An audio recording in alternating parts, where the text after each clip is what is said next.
ഉമ്മൻചാണ്ടിയുടെ ഓർമ്മകൾക്ക് ഇന്ന് രണ്ടാണ്ട്. കോൺഗ്രസിലെ അതികായകനും കറകളഞ്ഞ രാഷ്ട്രീയ നേതാവുമായിരുന്നു പുതുപ്പള്ളിക്കാരുടേതടക്കം മലയാളക്കരയുടെ സ്വന്തം കുഞ്ഞുഞ്ഞ്.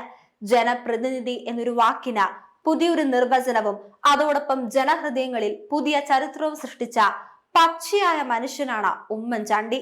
2023 ജൂലൈ 18 കാലവർഷം കനത്ത ആ ദിനത്തിലാണ് പൊടുന്നനെ കേരളക്കരയെ ഞെട്ടിച്ച വാർത്ത വന്നെത്തിയത്. കേരളത്തിന്റെ മുൻ മുഖ്യമന്ത്രി ഉമ്മൻചാണ്ടി വിടവാങ്ങി. കോൺഗ്രസിന്റെ വൻമതിലാണ് ഇതിൽ തകർന്നത്. ഉമ്മൻചാണ്ടി അവശേഷിപ്പിച്ചു പോയ ശൂന്യത കേരള രാഷ്ട്രീയത്തിൽ ഇന്നും അതേപടി നിലനിൽക്കുന്നു. രാഷ്ട്രീയ നീക്കങ്ങൾക്കിടയിൽ പലപ്പോഴും പാർട്ടി പ്രതിസന്ധി ഘട്ടങ്ങളിൽ എത്തുമ്പോൾ താങ്ങി നിർത്തി ധൈര്യം പകർന്ന നേതാവായിരുന്നു ഉമ്മൻചാണ്ടി. ആളും ആരവുമാണ് അദ്ദേഹത്തിന്റെ കൈമുതൽ. സാധാരണക്കാരുടെ പ്രശ്നങ്ങളിൽ നേരിട്ട് ഇടപെട്ടിരുന്ന ഇതുപോലൊരു നേതാവിനെ കേരളക്കാർ അദ്ദേഹത്തിന് മുമ്പും ശേഷവും കണ്ടിട്ടില്ലെന്ന് പറയാം. പെട്ടെന്നൊരു സുപ്രഭാതത്തിൽ രാഷ്ട്രീയത്തിലേക്ക് പടികേറിയ ഒരാളല്ല ഉമ്മൻചാണ്ടി.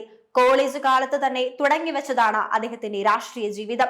രാഷ്ട്രീയ ജീവിതത്തിൽ മുന്നോട്ട് നീങ്ങുമ്പോൾ കേൾക്കേണ്ടി വന്ന പഴികളെല്ലാം ചെറുപുഞ്ചിരിയോടെ അതിന്റെ വഴിക്ക് വിട്ടു. വിവാദങ്ങൾക്ക് ചെവി കൊടുക്കാതെ ജനങ്ങൾക്കായി മുന്നിട്ടിറങ്ങിയതാണ് ഉമ്മൻചാണ്ടി ശൈലി. സാധാരണ നേതാക്കന്മാരിൽ നിന്ന് ജനങ്ങൾക്കായി അവരുടെ വേദനകൾ കേൾക്കാനായി പുതുവഴി തുറന്ന് പ്രവർത്തിച്ചുവെന്നതാണ് ഈ ജനനായകന്റെ സവിശേഷത. മുൻഗാമികളോ മുൻകാല നേതാക്കളോ നേരത്തെ വെട്ടിയിട്ട പാതയിലൂടെ അദ്ദേഹം നീങ്ങിയിട്ടില്ല.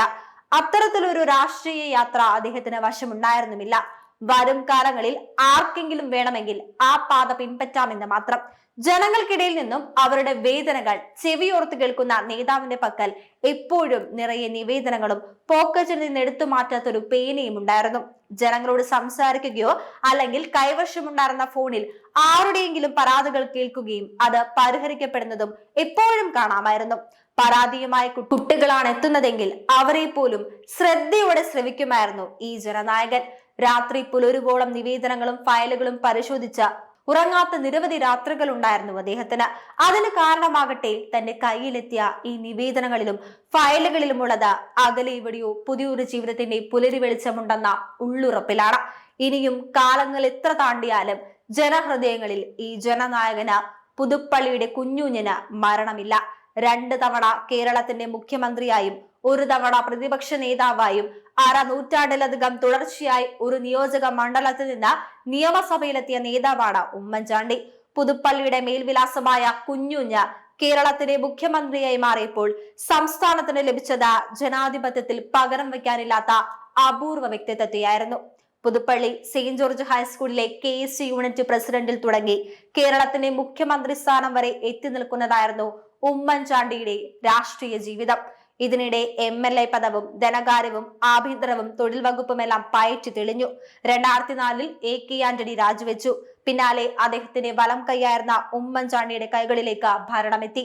അങ്ങനെയാണ് 2004 ഓഗസ്റ്റ് 31 കേരളത്തിന്റെ 19ാമത് മുഖ്യമന്ത്രിയായി കുഞ്ഞുഞ്ഞ് രംഗപ്രവേശനം ചെയ്യുന്നത്. പ്രശ്നങ്ങൾക്ക് അതിവേഗം പരിഹാരം കണ്ടെത്തുന്നതിൽ കർക്കശമുള്ള വ്യക്തിയായിരുന്നു ഉമ്മൻചാണ്ടി. പിന്നാലെ ജനസമ്പർക്കം എന്ന ഒരു പരാതി പരിഹാര മാർഗം പരിപാടി നടത്തുകയും ചെയ്തു.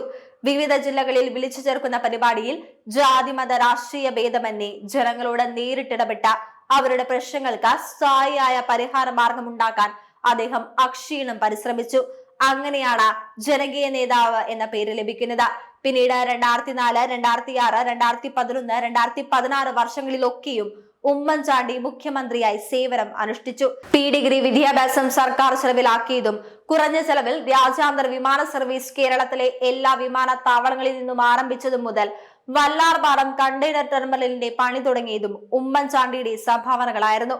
പുറമെ വിഴിഞ്ഞം തുറമുഖ പദ്ധതി സംബന്ധിച്ച കരാറിൽ ഒപ്പിട്ടതും കൊച്ചി മെട്രോ സർവീസ് ആരംഭിച്ചതും കണ്ണൂരിൽ വിമാനം പറത്താനായതും അദ്ദേഹത്തിന്റെ ഇടപെടലുകളുടെ ഫലമായി മാറി. കർഷക തൊഴിലാളി പെൻഷൻ, തൊഴിലില്ലായ്മ വേതനം തുടങ്ങിയ ക്ഷേമ പെൻഷനുകൾ എല്ലാ മാസവും നൽകാൻ തീരുമാനിച്ചതും അദ്ദേഹത്തിന്റെ പരിഷ്കാരങ്ങളാണ്. അങ്ങനെ ആൾക്കൂട്ടത്തെ ആത്മബലമാക്കി മാറ്റി ആ നേതാവ് വളർന്നുകൊണ്ടിരുന്നു. 2006 മുതൽ 2011 വരെയുള്ള പ്രതിപക്ഷ വാഴ്ചയ്ക്ക് ശേഷം 2011 നടന്ന നിയമസഭാ തെരഞ്ഞെടുപ്പിൽ വീണ്ടും UDFന് ഭൂരിപക്ഷം ലഭിക്കുകയും 2011 മെയ് 18 കേരളത്തിന്റെ 21ാമത് മുഖ്യമന്ത്രിയായി ഉമ്മൻചാണ്ടി 2ാം വട്ടം അധികാരമേൽക്കുകയും ചെയ്തു.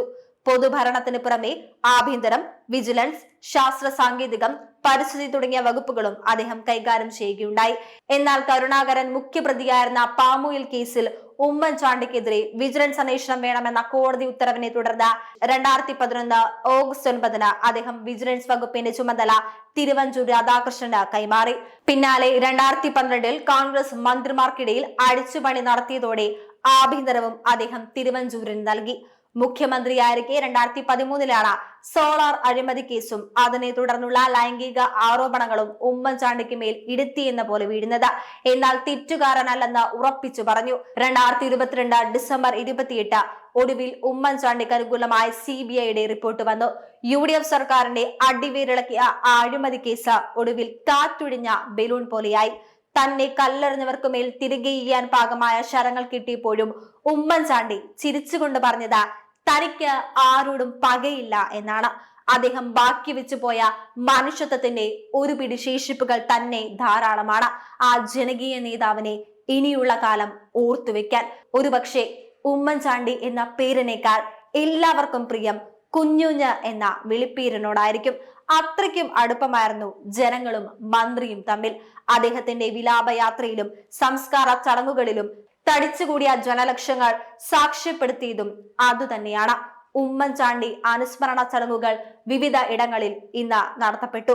സെയിന്റ് ജോർജ് ഓർത്തഡോക്സ് പള്ളിയിൽ രാവിലെ 6:30 പ്രഭാത നമസ്കാരവും 7 വിശുദ്ധ കുർബാനയും ശേഷം 8:15 ഖബറിങ്കൽ പ്രാർത്ഥനയും നടന്നു.